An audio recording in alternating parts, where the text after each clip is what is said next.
played in that final. They won on penalties. They weren't expected to even get through.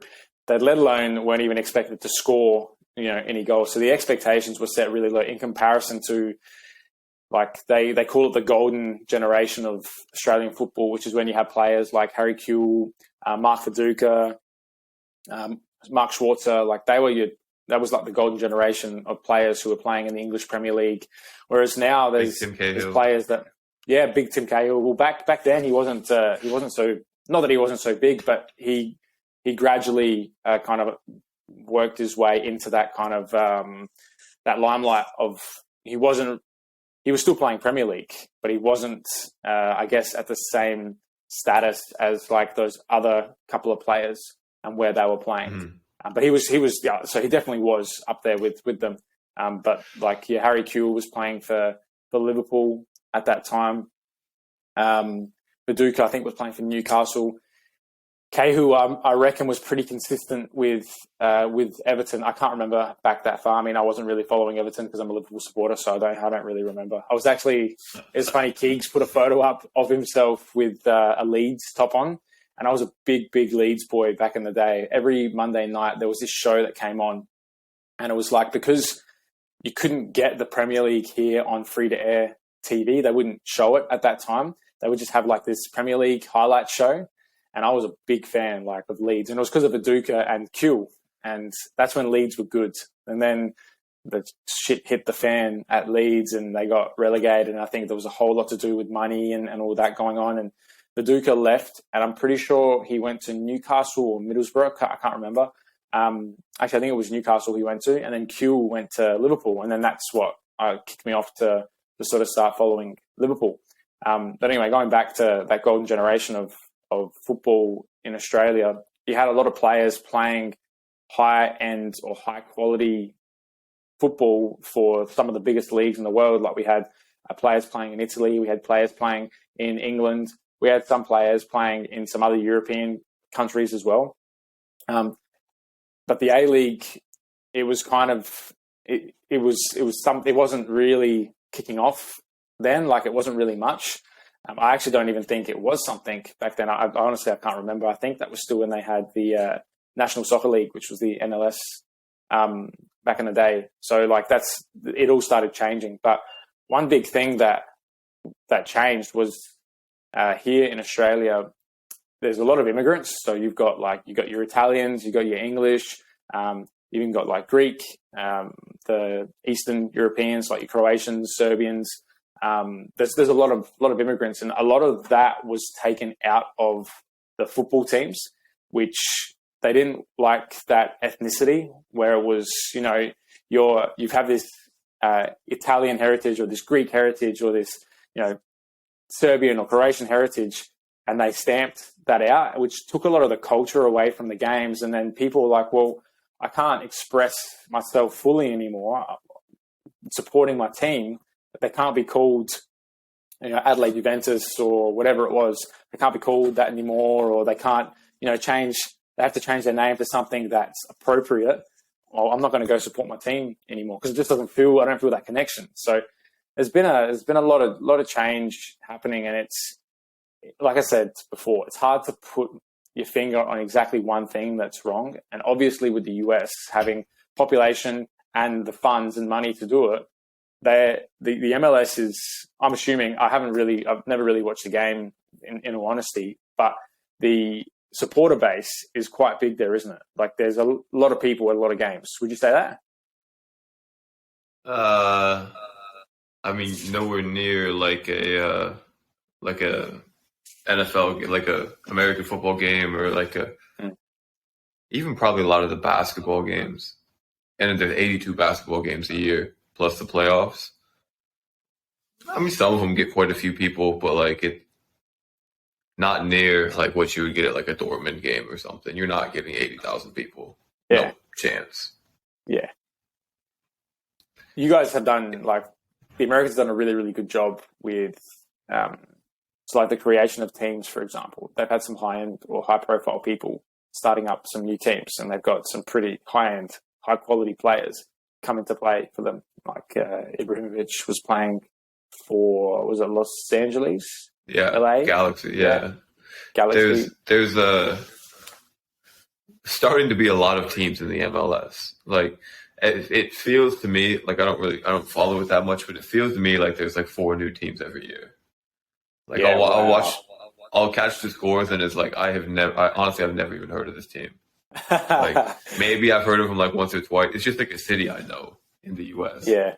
And then there's like below that so in reality it goes to MLS, USL Championship, USL 1, and then USL 2 is kind of like a semi-pro, mainly for kids who come back from college and need to play over the summer. And then it gets interesting with like there's like it's called NISA, which is like North. Actually, I have no idea what it stands for, but it's like a sort of professional semi-pro league. And then there's after that it gets really hairy. Like there's just so many teams, and there's really no understanding like where things fall. Like is NISA higher than the USL 2, but it's pretty clear the USL Championship and the USL 1 are 2 and 3 below the MLS. But then like after that, it's like where does it go? And then the USL 1 has like 30 teams, 40 teams. Championship has a ton of teams. So it would be really interesting to have promotion relegation. Some of these teams play in really small stadiums. Like our USL Championship team in Indianapolis plays at the college stadium that I played at. Okay. Big so stadium. Their home stadium was our stadium.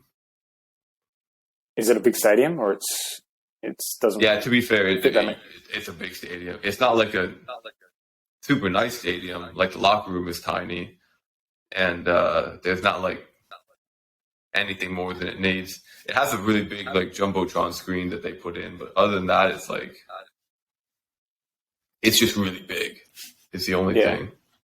Yeah, I can't. So one thing that the FFA, which is the Football Federation, Australia, are doing at the moment, they're trying to increase the B League. So like they've got the A League, which is the national championship where you're playing against teams from all around Australia. And you know, when you're saying that there's four new teams a year that are popping up in the US, like we've got over the last, I think 5 years, we've had, I think maybe 4 new teams that have come in. And like I've said previously, it's at no fault of the A League, and it is kind of harsh too, because everyone's like, "Oh, that's just a stupid idea. Like, why would you bring in a team from there or do that?" And it's like, they tried. So we've had 2 teams. There was Far North Queensland, and then there was Gold Coast that tried to bring a team in, but they just all folded after a couple of years because population density here in Australia, we've got 26 million, I think it is, compared to the 300 odd million that are living in the US. In the whole of Australia? Whole of Australia. Yeah. So that's what I mean. I didn't realize, I thought there were a lot more people than that. Nah. I mean, it may be closer to 30 now, but the population density, to the amount of people that are living in the cities to create these teams, you're creating a new team, but then you're literally dividing that supporter base, and not by half either, because let's just say, for example, there's a new team in Adelaide, for example. We've got one team at the moment, Adelaide United, and that one team has a supporter base of anywhere between that go to the game. So, sorry, not a supporter base, maybe that will go to the games to watch. They get on average between 5 to 12,000 maybe to a game in between. I know that's big numbers, and let's just go right in the middle and we'll say 6,500. You wouldn't split that number in half and go 6,500. So 3,250 are going to go watch the new Adelaide team, and 3,250 are going to go watch the old one. Like there's still going to be a certain amount that are going to stay with the Adelaide United, the first team. So the supporter base already, it being super low, and even if you were to split it in half, you get a half-half, you're going to have no more than 4,000 people at a game. And if you're relying on people to come and watch your games, to come and buy foods, to come and support the team, to come and pay for tickets, to come do all that sort of stuff, like you're relying on the wrong things. But there's nothing else that they can go to. Like what else can you go to? You can't do much else. And players obviously need to be paid. Coaches need to be paid. clubs. That's why clubs have gone bankrupt or have had to fold, because there's just no. They think it's not going to work. And then introducing a B League now with teams like semi-pro teams here in Australia, you've got Metro Stars that are looking to get into the B League. You've got other teams like Adelaide City. I'm pretty sure that there's a couple more here as well, which I probably I can't remember off the top of my head, and I'll miss. Then there's some other NSL teams that played in the Champions, the now A League before the A League was a thing, like Melbourne Knights and South Melbourne, and then there were a couple of other teams from Sydney, like Sydney United and that. But they all kind of, I think they got pushed out because of their ethnicity. They weren't allowed to kind of make their way back in, and they created this whole new league, this whole new national league. And the B League, you're going to have funds to travel. And these are all, like I said, these are all semi-professional clubs that struggle as it is with making ends meet. And now they're going to have to go into a competition that's just not going to be funded well by clubs. It may be by the FFA, but it's like, how much money can you give to clubs and let them use it at their own free will? It's obviously there'd be things that they would need to be spending it on, but I just can't see it being. I'd like to see it being A League and then B League, because it would increase the standard of football being played. But then it's like I can't see how it's going to work, and maybe that's my own blockages that I can't see through. So and that's probably why football in Australia hasn't erupted as much as other parts of the world, and it may be because of, like I said, the population. The money is a big thing too. However, there's no reason why there can't be players that are good enough to go and play overseas in Europe or in other countries in Asia or wherever else. So, it's such a sticky situation, sticky topic. So does the A in A League not stand for Australia? I think it does. It's just, I've always known it as just the A League. It's just convenient. But A League, B League. Yeah. They're not going to call it the AB League. Like, well, you might. I don't know. I never thought of it. I always A League is the Australian league, and then you said B League. I was like, oh, hold on a second. Yeah. Is A just like Serie A, Serie B? I don't know. I think now I'm really confused. Well, that's a good question. I don't know. I assume so, and I don't even think that. So, like, for this B League that's coming through, there's still a long time. Like, there's still probably 2 to 3 years of all this happening, and it's gonna be a big struggle. But obviously, you want to try and do whatever you can for football here in Australia. So it's kind of like a double-edged sword. You're damned if you do, and you're damned if you don't. But you got to do the thing to see if it is the right thing to do, and it could be the completely wrong thing, but it could be the completely right thing. Like, I don't know. I have no idea, which is hard. It's very challenging to make these decisions. So again, like, I'm saying all this stuff that, like, it's wrong and this, but I got no idea. Like, I'm just going to say that I got absolutely no idea whether it's right or wrong, but something has to be done. I just don't know what it is. Yeah. The other thing I was laughing at is the FFA, the Football Federation of Australia. In the US, FFA is the Future Farmers Association. Same. Yeah, same thing. Australia is the Farmers League, but ooh. Speaking, sorry, I had to do it like that. No, that's okay. That's okay. But I was expecting the US to get up against the English, but were they happy with the draw? Oh, super happy with the draw, to be fair. Yeah. And the way it was a draw, brilliant. It was like Pulisic hit the bar, McKinney should have scored. That's the only game I've watched front to back so far. This World Cup, and it was like the US looked, and this is not even like a American bias. The US looked significantly better than England did. Oh, I didn't see the game, so I can't comment on it. The one thing I can comment on, though, is Australia has 3 points. The US have 2 points. So I don't know. US look like they're in a bit of a sticky situation at the moment. It's a win against Iran, and then we're through to the next stage. That's all it is. And you make it sound really Let easy. You make it sound listen. really, really easy. Listen, we need Wales to come through big, take down England in the last game. The U.S. beats Iran. The U.S. comes out on top, number one in the group, undefeated. That's a big, big call. Big call. Listen, I guess only time will tell.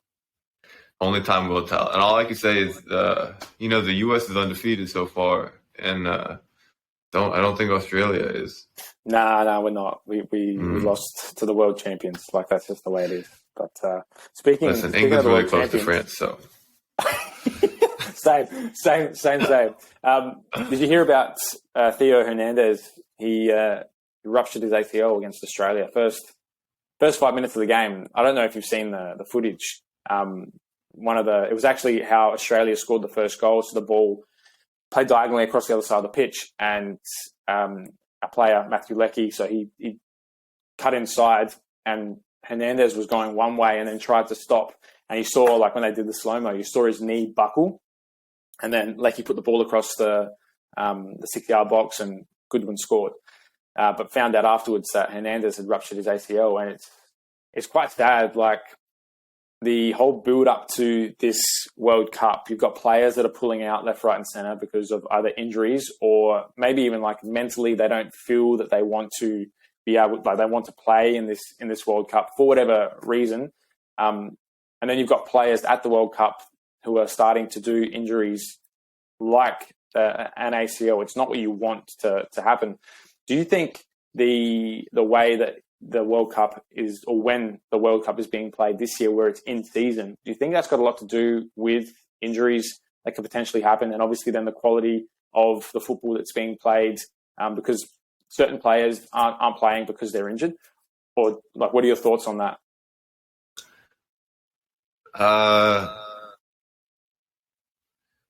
Maybe a little bit. It's hard to, if players are training extra hard a little bit and, like, to get prepared to play, and, like, that's putting a little bit too much and they're having issues like that.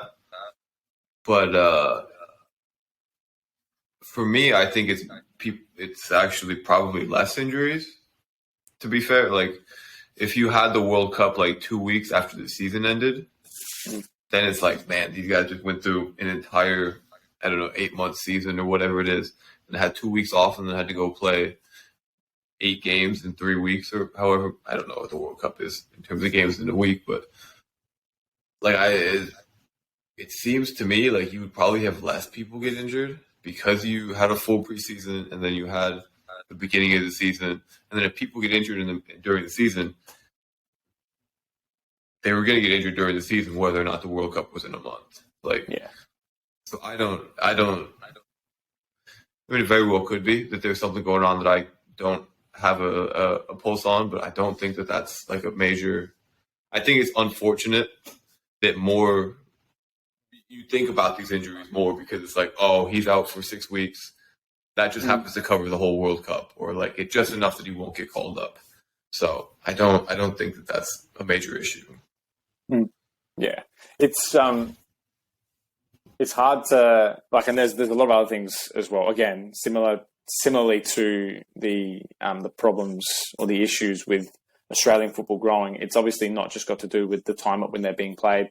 Obviously, the weather is one big thing in Qatar at the moment, and I know that the stadiums are air conditioned. Like, I've got some people who know people that are over there saying that, like, they have to wear jumpers in the stadium. Like, it's freezing cold in the stadiums. But that weather outside of the stadiums obviously has a lot to play with, and with the players as well. In regards to where you're playing, so for example, playing in Qatar, I mean, you personally, you quite enjoyed playing in the cold, didn't you? Was it the cold that you preferred playing in? No, I did not want to play in the cold. Oh, you were a heat guy? You like playing in the heat? Oh, much better. Yeah. So, like, when it comes to these air-conditioned stadiums, what do you think is it affecting the players in terms, because it's just constant cold air? Do you think it's affecting the players in a way in terms of the way they're breathing? whatever else there is that goes on with that cold air. I mean, you think about it, like you spend all this time inside and you've got the air conditioner on, it's going to affect the way that you breathe, because it's going to dry your mouth out. You're going to feel like you're fatigued. And do you think it's affecting the players in any way, or do you think that's just another thing that's like, no? Are they open air stadiums or are they all indoor stadiums? I'm pretty sure they're all opened, but they've got like this. They've got the huge fans. Yeah, this air conditioning. I don't know if it's fans or what it is, but it's yeah. Yeah. I mean, to be fair, I like playing indoors the best. Like that, I always played the best indoors for some reason. Whether it was like that, it wasn't too hot or too cold, or like I was just comfortable being inside. I have a hard time putting any weight on that. I mean, maybe you could make an argument for people in England and any of the Scandinavian countries. Like, they've been playing in cold weather recently. Like, you get adapted to the weather you play in, and then all of a sudden you're in Qatar, and it's like, I don't know.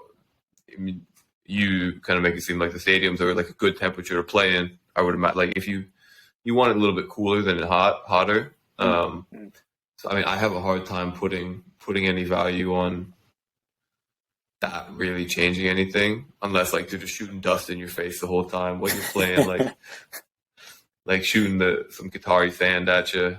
I don't think so. Unless like similar last time, like unless I'm not thinking of something, I have a hard time putting a lot of weight on that creating a real issue.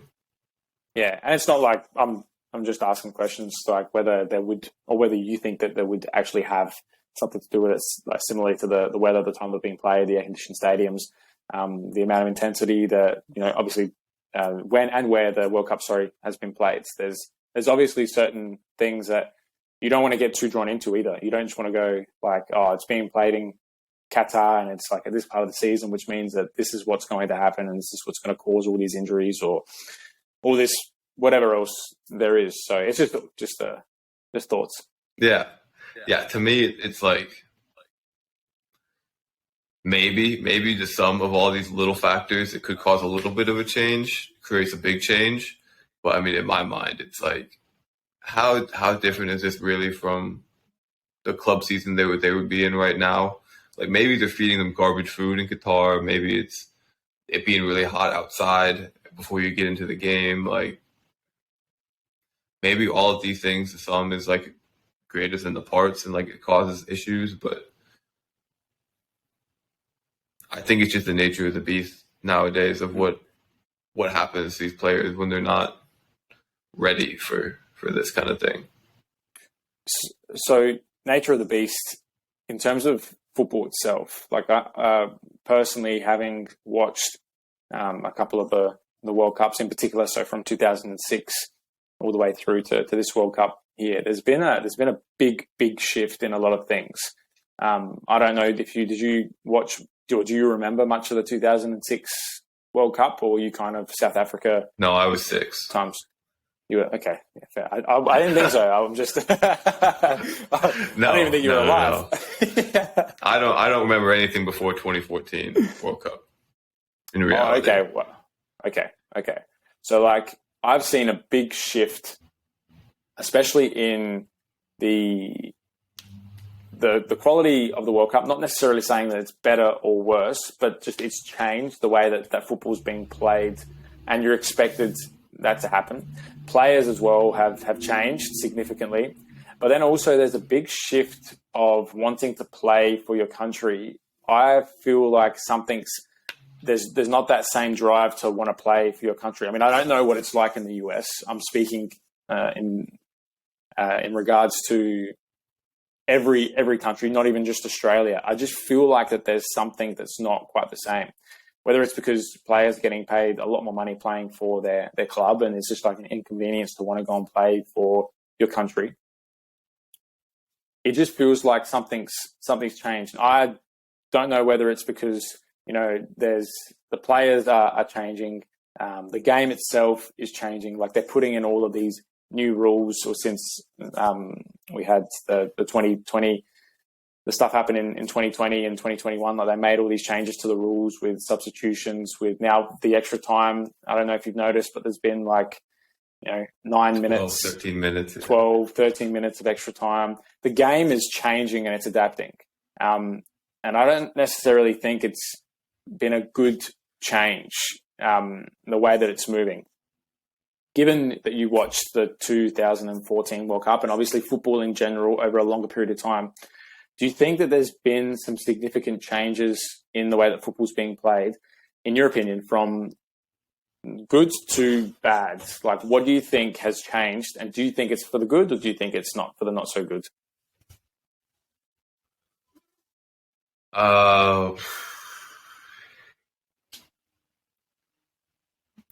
Do I think it's different? Definitely. Good or bad, it's hard to say. It's kind of like if you watch NBA, the basketball in the US, like things are very different now from when before Stephen Curry started to play. Like threes were like cool before, like people liked hitting threes, but now it's like everybody has to be able to hit threes. Like the 7-footers have to be able to hit threes. Like everybody has to be able to dribble, and like all the kids nowadays just want to chuck up threes from outside the circle. So it's sort of like, is that better than having a big guy who stands in the middle of the court and just like bodies his way and lays it up? I mean, it depends on who you ask. Football is kind of the same way. Like but also not really. Like there's not been a drastic shift like that from what I can think of. I mean, yeah, you could call like Messi in that Barcelona team in 2012 or 11 or whatever, 2009. You could say they kind of shifted it from just playing more, like the tiki-taka revolution, people call it. I don't know. I mean, it's hard for me to judge really because it differs so much between teams. And where something like the NBA only has 30 teams, and it's like I don't know how many teams they have, but it's hard for me to put a finger on it. I think when you're talking about the national team thing, I think the U.S. is actually like people are more excited to play for the national team now. Because right now in the U.S. there's like a whole bunch of young kids. Like there's a couple guys that are like 30 something, but like most of these dudes are like 20, 22, 23. And just like not like Christian Pulisic's the biggest player. Then besides him, it's like Brandon Aaronson's a top player, like Tyler Adams, whatever. Good players in the Premier League, but they're not Harry Kane. They're not Jude Bellingham. They're not, I don't know, Kevin De Bruyne. And it's like the football in the U.S. has been like shunned for so long.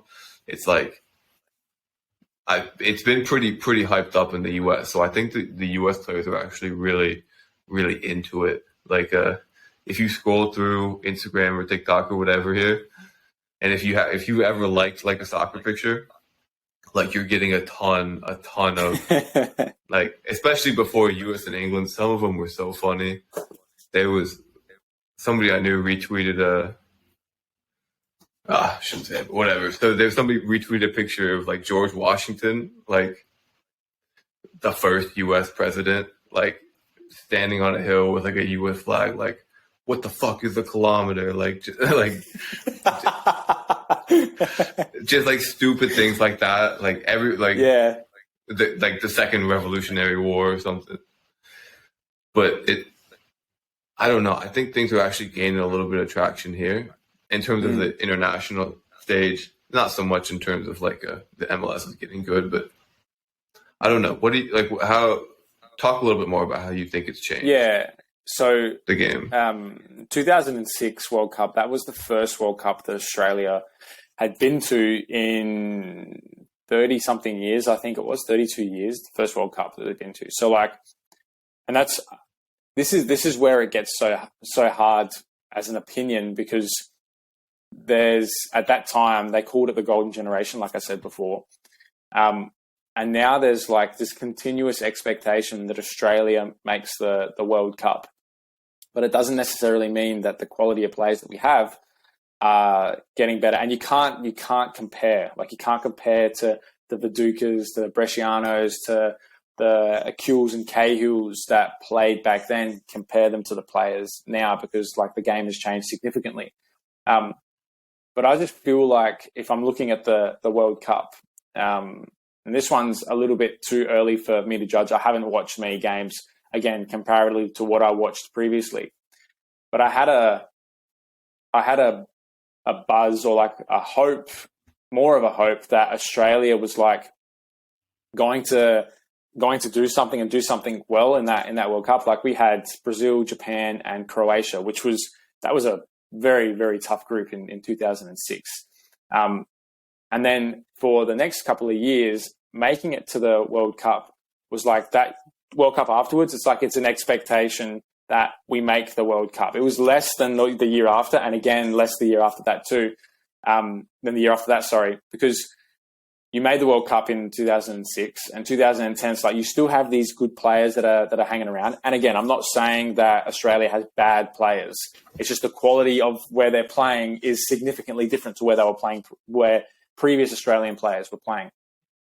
But there's a certain buzz that I feel where it's like an expectation that Australia always makes the World Cup from now on. And because they started that in 2006, it was huge. Like, the game for Australia to get into the World Cup, they had to always play Uruguay. And they played Uruguay in Uruguay. Now it's changed. They're part of Oceania, so they play in the AFC, which is the Asian Football Confederation. But previously they had to play against Uruguay, which was like a real tough way in. They had a different way of getting through. You're playing against Uruguay, and like, I remember hearing stories of when they were getting into the 2006 World Cup, they would go to play in Uruguay and it was hostile as. Like, I'm talking, they'd be getting spat on by supporters. They'd be getting death threats. They'd be getting yelled at. And like, the pressure was enormous on the players from the other country, from the supporters, from the other country. Then they came back to Australia. We ended up winning the game. For those who listen from Australia, like, the penalty shootout against Uruguay, it still gives me goosebumps, man. Thinking about, we had one of the Australian players. He was actually my coach, Tony Vidmar. He's now the assistant coach for Graham Arnold in the Australian team. It was the second or third penalty, and he's right-footed. He went up and took the penalty with his left foot, just because he felt more comfortable taking the penalty with his left foot. No one knew this until afterwards. It's like, oh, wow, what the hell? And then Mark Schwarzer as well pulled off these incredible saves. Anyway, I'm going on a tangent. But what I'm noticing is that the quality of players and where they're playing is significantly different, but we're all still expecting the same results. Like I said in the beginning, Australia made it in on a penalty shootout against a team that wasn't necessarily comparatively to Uruguay or even to Japan. They're not, because Japan's at the AFC now. Well, they have always been, but they're in the AFC. It's not the same quality of opposition that we're coming up against. And so it's like a different process to get through. And I just feel like as Australians, you always expect Australia to be in the World Cup now, regardless of how they got there, regardless of the players that we have. And again, I'm not saying that we have crap players. I'm saying where players are playing now comparatively to where the previous players who are playing in the English Premier League and other places in Europe, it's just different. It is much different. And I just don't think that, like, we weren't even supposed... I wouldn't have even put us down to win a game in this World Cup. And obviously that Aussie spirit just gets you through a lot of the time. Like, it is. That's a thing, man. That is a thing. I don't care what other people say. Like, there is that Aussie spirit where it's like, Australians will work harder than most clubs, or most countries, in Europe. It's not necessarily good, because it's not about working harder. It's not about running more. We had players come from, like, Del Piero came and played for Sydney FC.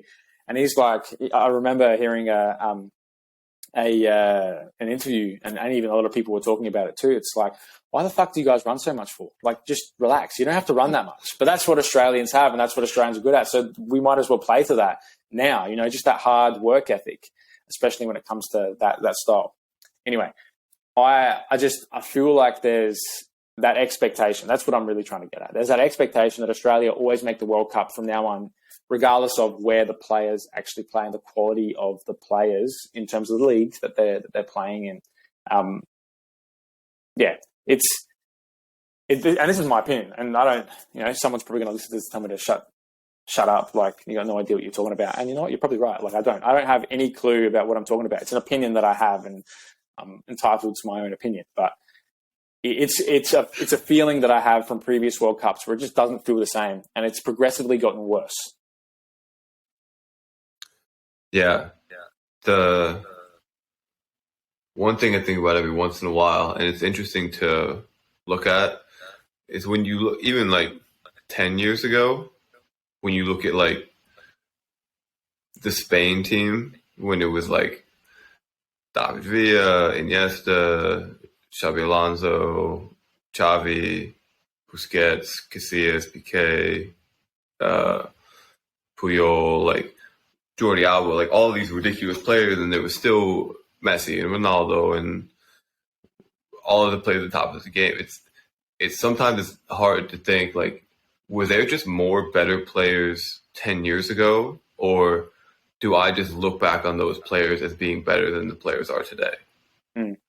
Like, yeah. I don't know, because like I was watching Spain play a little bit before this. I was like, these players just don't seem as good as like that team was. And I try to think, it's like, well, all right, well, where's the other super team? Like, is it France? Like, there's some dudes on France that I don't know. Like, it's a weird, like, is talent more distributed between nations? Like, I don't. What do you think about that? Yeah, I do think about that a lot, and that's probably where I'm getting at with that whole rant that I was just talking about before. Because, like, I look back at, and that's what I'm doing. Like, comparatively, the Australian team beforehand, that's exactly what I think about. And in this Australian team now, there's a lot of players that I've never heard of before. I don't know the whole Australian squad. I know probably 3 or 4 players, and that could be part of my ignorance and arrogance of not actually being as involved as much as what I previously was. It's probably got something like a part to play. However, I agree with, like, and it could just be like with what you're saying, and I agree with that, but it could also just be that, like, our own arrogance of, like, those past players are better than what's here right now. And I assume that that's probably what it is too. Like, we think that the players back then are better than anything coming through. However, like, these young kids that watch football, they aspire to be like these players. So they're like, who the hell was that? And I never saw him play. Like, you had players like in the Italian team in 2006, like Francesco Totti and Fabio Cannavaro and Buffon, and like all of these players that were just exciting and incredible at where they play. And obviously you can't look at the Italian team now because they're not in the World Cup, but like, you don't necessarily have, you think back and like, but these players just don't give me that same buzz. So it's probably our own arrogance and our own ignorance. Okay, speaking for myself, it definitely is, because I don't know a lot of the players playing in this World Cup. I've never seen them, never heard of them from the bigger teams, I'm saying. And again, it's probably because I don't play anymore. I don't watch as much anymore either. So obviously I'm going to be like, well, who the hell is this dude? Like, who do you think you are? You know, you think you're like the real Ronaldinho? Like, who, this is probably where it gets a bit tricky too, because it's an open-ended conversation. There is no answer. There is no end. It's like, you can't say he is better and he is worse, or they are better and they're worse, or this team's better. Because you can't compare because my knowledge now is different to what my knowledge was previously. So it's just like, it's almost like it's a nothing conversation. We've been on for 40 minutes and the whole conversation just has meant nothing. That is pretty true. I also used to have we really haven't made any decisive point here. I also used to play FIFA a lot, and like as bad as this sounds, like I had like a basis of how good I thought players were based off what their rating was in FIFA. Like, not that I was like, this guy's an 86 and the other guy's an 85. Like, this guy's definitely better. Like, it gave me a range of like how good this player is. And now that I haven't played FIFA in like 5 years. So I have no idea what people are like rated anymore. So now it's like I have like a small recollection of where somebody was 5 or 10 years ago. But like other than that, it's like I don't know. Like I lost that kind of like basis of, first of all, of knowledge of all these players, because I knew everybody when I was playing. Like I knew all of the players, and I knew all of their ratings. And like now it's like, who? Like I don't know who these people are. Like I've lost that sort of like grounding in those ratings. Yeah. There's definitely a lot that's changed, and whether it's like I said, there's many reasons why things have changed. The one thing that we haven't spoken about is when we have a look at those top quality high-end players, and we're not just talking about the World Cup here, I'm talking about in general, but you have a look at like players like Cristiano Ronaldo, Lionel Messi, even going back some generations to like Ronaldinho and even Diego Maradona, like we're going to go back that far as well. Interestingly, like in terms of injuries that they've had, they haven't really had a long span with injuries from my memory in terms of the years that they played football. There's obvious reasons why that is, but what do you think is, so for example, I saw something on Instagram the other day, whether it's true or not it's another topic, but it speaks about Diego Maradona not having, I think he had 2 major injuries throughout his whole career, and other than that, he wasn't injured at all. And I think major, as in maybe a couple of months, wasn't anything that was like a year or 2 years or something like that. But there's been a definite increase in a lot of those year injuries, whether it's ACL reconstruction, whether it's torn ligaments in your ankles, whether it's tendonitis or hamstring tears or quad tears or whatever. But you have a look at those players that were quality. They've got that buzz about them, your Ronaldos and Messis and Ronaldinhos. What do you think it is that's allowing them to be at that performance and at that best for so long? For like a majority of their career is like their performance is just top notch. And then you've got everyone else that fall. Like, what separates that? Why do you think they've just been able to perform so well for such a long period of time? This sucks to say, but I think they're usually just genetically freaks that got lucky as well. Like I think when you look at, like, if you look even especially before like Ronaldinho kind of era and before, like I really think those are just the players that didn't get hurt. Like I think there probably were like a significant amount of players that would have been just as good, if not better, right in that same kind of realm. But they tore their ACL when they were 17, 18, 19, 20. Like R9 Ronaldo, like, was so unbelievable for 5 years, whatever. And then would never, like, I think it was his knee or something that he just had all these knee problems forever. ACL, yeah. I think he did his ACL. Yeah. So absolutely, like, greatest, like, best player in the world for, like, couple of year period, and the knee and nothing again. So I mean, you think about the people that took like that injury happened to earlier, or that would have taken a couple extra years to get to that top level. Like they're just not there. Like at that point, I don't like an ACL was an Achilles was a death sentence at that point. An ACL was like, hopefully you can come back, but we'll see. And you probably won't be the same again. So I think it's the same. It's kind of follows my philosophy on like athletes. The best athletes that turn into professional athletes are the ones that didn't get injured when they were younger. Like, and at that point, so now it's just when you're younger. But at that point, it was the best athletes are the ones that don't get injured significantly ever. Like, you're a top talent and you also happen to not get injured significantly ever, especially when you were young. So I think looking at it's the same with like Messi and Ronaldo. I can't remember any extended leave of absences there. Like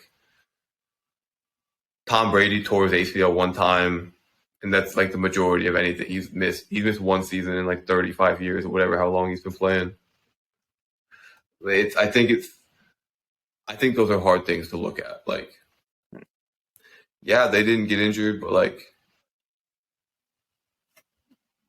how many people had one injury and then never came back versus like what if Ronaldinho was 24 and tore his ACL? Like, you think he would have been the same Ronaldinho? Like, probably not. Like, and how many people were like Alexander Pato, like phenomenal, like Kaká, like Jack Wilshere, Abu Dhabi. Like, you can think of all these players like unreal, but also just like got ruined with injury. So could Jack Wilshere have turned into Xavi? Like, maybe, but he didn't. Like, could some random dude in 1975 from Brazil been better than Ronaldinho? Like, very, very possibly. But like, he might have torn his Achilles when he was 19. Like, that's where that data kind of is limited to me. Like, I don't know. Like, you got to look at all these players who were projected to be elite in 1975 when they were 17, and how many injuries did they have, and where did they end up? You, with data, do you think it's getting overboard now? Do you think it's going too far one way? Like in the World Cup, they've got the chip inside the ball, and it tells you how fast the ball's going and spin ratio and I don't give a shit. Like, from that ball, like who cares about the ball? But like I'm talking about data in general. Like if you're going based upon player data, do you think it's getting like too far in monitoring players? Like we've had this conversation before where the Whoop tells you, oh, your load is too much today, you can't do anything. But I feel great. No, sorry, it says you can't do anything, so don't do anything. Do you think that's going too far from a player perspective? I think there's a way to balance it when somebody else is measuring it. Like if you have a wearable that you're wearing and the coaching staff gets the data, and you roll up and they ask you, hey, Steph, how do you feel today? You're like, a little, not the best. And they're like, they look at your heart rate variability and it's like shot. They're like, all right, yeah, we should probably limit Steph a little bit today. Versus if you woke up and you're like 15 minutes after you woke up and you have no idea how you're going to feel the rest of the day. And then you check it and you're like shot. You're like, oh shit, yeah, I do feel pretty bad today. I think there's a big difference there. And then like you like measuring people like how many kilometers somebody ran in a game. It's like a tool in the toolbox. Like it can be helpful to see, but as long as you don't take it too far and use it for what it's not. What it is like a way to get another reference point. But it's hard to trump like, Steph, how do you feel today? Like it's like just giving there was some study or something like the most reliable score on how somebody's readiness of the day was just like giving them 5 faces, like a really angry face and a really happy face and like 3 in between. Like that's usually the most reliable thing. And you can have all the data, but like it's like taking a blood test versus a Braverman test. Like the Braverman test is far superior to any neurotransmitter typing test you can do with the blood. Like, and it's just you answering true and false questions. So I don't think it's that necessary. I think it's a little bit of a waste. But if you have the money, like spend it. That's a better way to spend it than like, I don't know. It's not the worst way to spend money. Yeah. If you got it, but you want to be using that data appropriately as well. You don't just want to be kind of pissing it into the wind and saying like, oh, we got GPS, players are on GPS, and they're like looking at it and like, oh, I got 30 k's an hour. That was my fastest sprint. Like that means nothing. It might mean something to a player, but to a coach, like, oh, like if you're looking at that data and you're going, that's as fast as you ran, cool. How can you apply that? How can you use that? Yeah, you just stay nice and put it on the leaderboard, and it's like that's the end of it. Like that's all. You've got like but that's the other thing too, specific positions. If you're playing a wing back, you are most certainly, and you should be running more than a striker, than a centre back, than a goalkeeper. Like you should be running more in a game comparatively between positions. So I guess that's where you can individualize that aspect as well. If you're a wing back, you need to be between A and B if you want to be able to play. Like you got to be able to get those numbers to be able to play in the team, because that's what we require in a game. Yeah. Also, like, who cares how far you ran in a game? Like, did you play well? Like, somebody said it. One of the Premier League guys said it one time. It was like, yeah, I scored a goal today, and everybody gave me like the man of the match trophy, but I played like shit. Like, I ran 13 kilometers in the game today, but I let in 2 own goals. Like, what is it? That's such a. Sometimes that data is like the world's worst establisher of how well you played that day. Like, I mean, granted, if you score a hat trick, then like, all right, you can kind of get away with not being great the rest of the game unless you let in 4 goals. Then it's like, all right, yeah, you didn't play well. But like, in general, you could score a goal and play terribly. You could run 30 kilometers and have the worst day of your life, or you could run 4 and have been unbelievable. So it's like, what? I don't know. That's one of the things that frustrated me for so long about football. Was like, there's no way to tell somebody how well I played in this game today. Like, if I ran track, I could tell you I ran like a 9.9 100-meter dash, and you'd be like, "Damn, that guy's fast." But I was like, I scored 2 goals last week, like against somebody's uncle. Like, who did you score 2 goals against? What team did you like? Did you play well beyond that? Like, there's no. That made me so mad for so long, and it still like confused me. So I don't understand. I don't know what the best course of action there is. I guess it's just, obviously there's emotions that come into it as well. Like a coach might think one player played well compared to another player because of how they've connected with that player. Then there's the player himself thinking he played a real shit game because he didn't score any goals, but the work that he did off the ball created chances for other team players or whatever. So there's a lot of personal opinions, both from the individual and then from external sources as well, as to whether they played well or not. Then you've got some players which is just like everyone agrees with that you played really, really well, you played really, really poorly. Like there is that distinct difference there too. So it's a annoying thing. Like it. I mean, but it's also like the fun part of sports. Like, like I kind of still wish I played because it's like you can't just get to the top level like by grabbing one opportunity for the most part. Like you can make a ton of money if you're just like in the right place at the right time and you do a little bit of work, or you can like get a really sweet job if your uncle knows a CEO or something, whatever. But like, you can't just become a professional like track athlete by like showing up. You can genetically, but like you are like a great athlete. Like there's not like it is what it is. Like there's no way to buy yourself in for the most part. I don't know if that made any sense, and I don't remember how we got to this topic, but no, it does. I understand what you're saying. It's just like it's.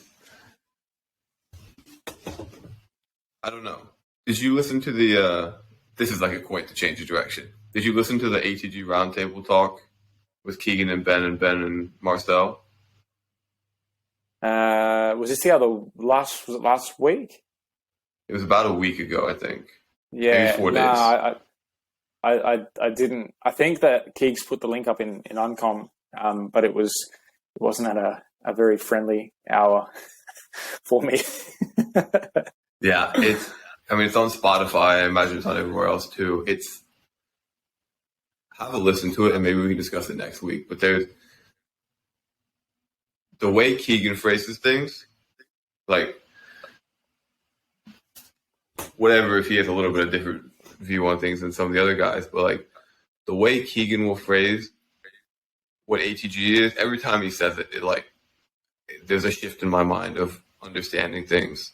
So you'll hear it when you listen to it, but the biggest thing that stuck out to me, and I want to, before we call it today, hear what you think about this, is that if you look at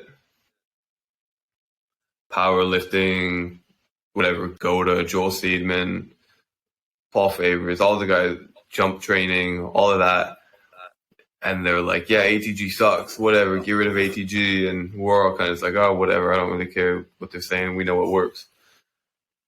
I think what Keegan basically said, I'm not saying as eloquently as he did, but we're just talking about different things. Like, it's not the same thing. Like, training for the specificity of your sport, like what Devin Lorette does with arm wrestling, like ATG wouldn't get him to be a top arm wrestler like that. But if he had elbow tendonitis,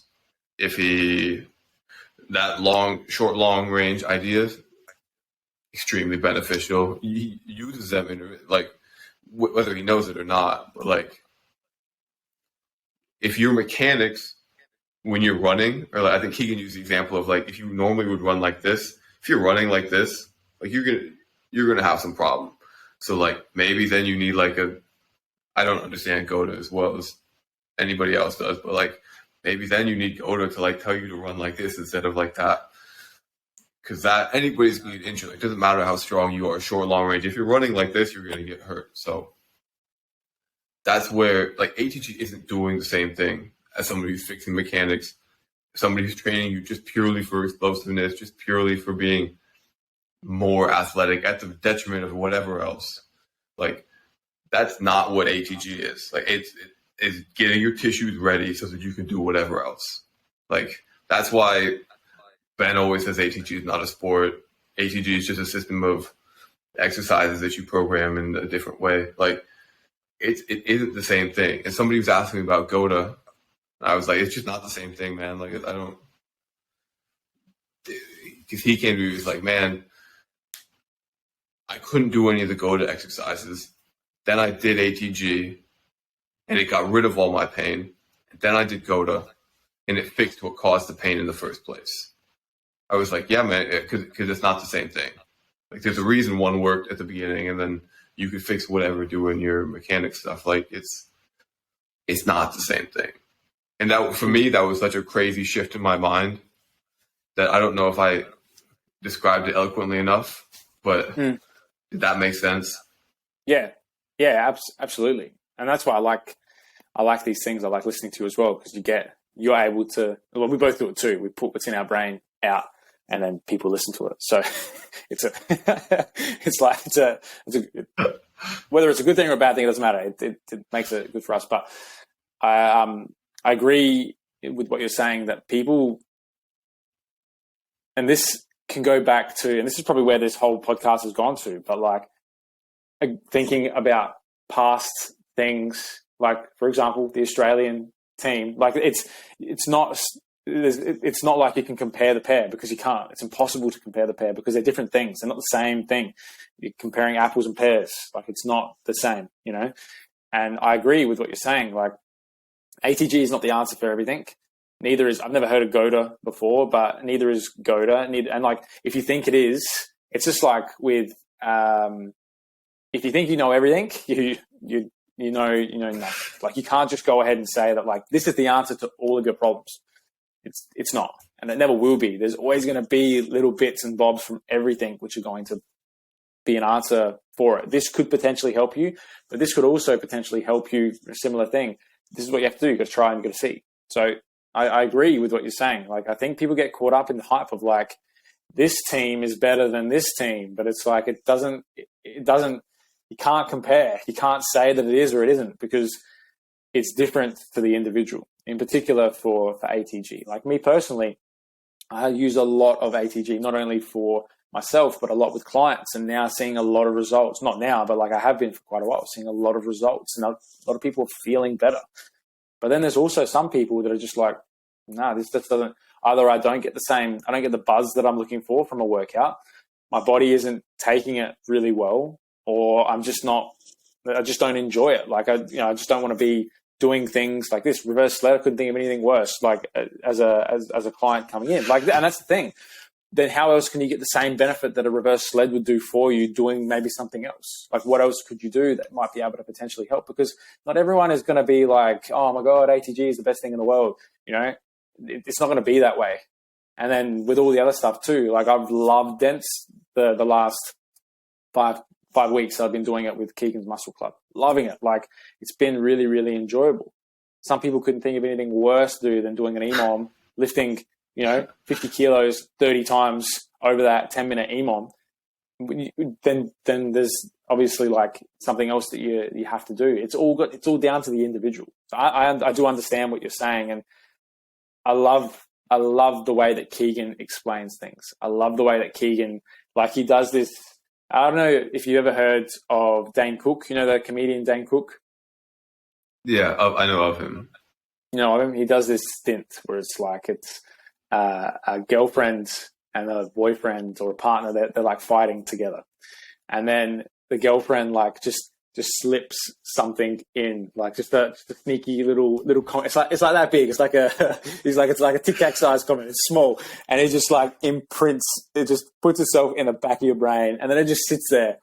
And then she says something like, I can't remember what he says. It's like, oh, you're just like your father or something like that. And then it takes like a while for it to just manifest inside his brain, and he just starts freaking out. He's like, my father was a brilliant man, and then just like explodes. And it's like the comment, and that's what Keegan does. Like he just puts this little thing inside your brain, and it's not like he's telling you it's right or wrong, but it's just the way that he asks the question and the way that he gets you thinking. The way that he gets you thinking, it's like, oh. So it's like everything that you thought to be true and right is just like gone. It's like start again from something new. And that's what great mentors do. Personally, that's what I think. They make you just think about things like, fuck, now I question everything. Everything is a lie. That's the best and the worst part about listening to Keegan, when it's like, listen. Yeah. I'm like, oh, I'm learning things, but it's also like I have done everything wrong for the last year and a half. Like, yeah, and it's not like it is wrong or right, because you did the best with what you knew at that time, and that's what everyone does. You do the best with what you have, the knowledge that you have at that time. That's all that it is. Now you have new knowledge, so now you're going to make new decisions, and you can make those new decisions. You can make the best decision you can with the knowledge that you have at the time, and whether you apply that knowledge or not is completely up to you. But it's up to you and your own decision at the end of the day. Yeah, I think that's the beauty of something like Charles Poliquin. Like when you think of Charles Poliquin, you can't think of like, you're like, oh, you got Louis Simmons has got Conjugate, like, and you think of, I don't know, whoever else, and you're like, yeah, they got a system that they're tied to. It's like, what is Charles Poliquin's system? And there really isn't one that I could think of. It's like, all right, you do a little bit longer on the eccentric than the concentric, but like, and then he's got a couple exercises he created, but it's like, he just went everywhere and he learned everything he could from everybody he could. And then it's like, all right, it gives you what you need. So that's like, that's why I would like listen to Keegan and Ben and other Ben and Marcel and all the other guys. It's like, I bounce around, like, now I want to do this, now I want to do this, now I want to do that. Like, it's constantly a fight for me to like stay in the middle. Like I love to do the West Side stuff. I want to do more plyometrics. I want to get really strong. I want to squat double body weight. I want to do my snatch deadlifts. I want to do whatever. I want to get more mobile. I want to do these weird exercises that Keegan likes to do. But like, let's just stay, like, go out for a while, but then like come back to the middle and understand all of it. Yeah, I'm very similar. Very similar. And that's why it's hard for me to stick to something for a long period of time, because it's like, oh, bright, shiny object. And then it's like, oh, there's another one. And then it's, oh, there's another one. And it's like, you can't get consistency.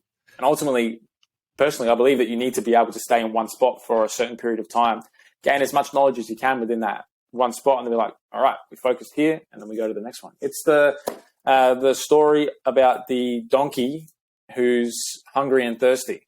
I think I've spoken about this one before. There's a donkey tied to a pole, water and food, doesn't know which way to go, ends up dying. We don't end up dying, but we don't end up learning as much as what we could have possibly learned. So you got ATG on one side, and then you've got Goda on the other side. Maybe just explore what ATG has to offer first, then go and see what Goda has. And if you enjoy it, we'll continue with that. If you enjoy that, we'll then continue with that. But I think you need to have a solid foundation in working with one first before you go like, I want to learn more about this, or I want to learn more about that, or I want to do this, I want to do that. Because we can only focus on one thing. And then you've got those particular practices, which you've got some that say, no, this is the only way, or this is the only way. Don't worry about that over there, because that's got no idea, or they don't know what they're talking about in there. Like, you can't say, like I just said before, you can't say one's better than the other. You need to go and explore and go like, there are pros and cons here, there are pros and cons here. Make your own informed decision. What's right for you, or what's true for you, not right, what's true and what's false. What do you believe? It's always going to be different. Yeah. That's part of the frustrating thing about when you listen to everybody. It's like, oh God, I thought I had it all down, but I really don't know anything. Like, when am I finally going to get all this stuff down? Like, well, probably never. But like, yeah, it's like, it gets frustrating like that. It's like you go out, like, we both like ATG a lot, but it's like, are we ever going to be able to get 100% of everything down?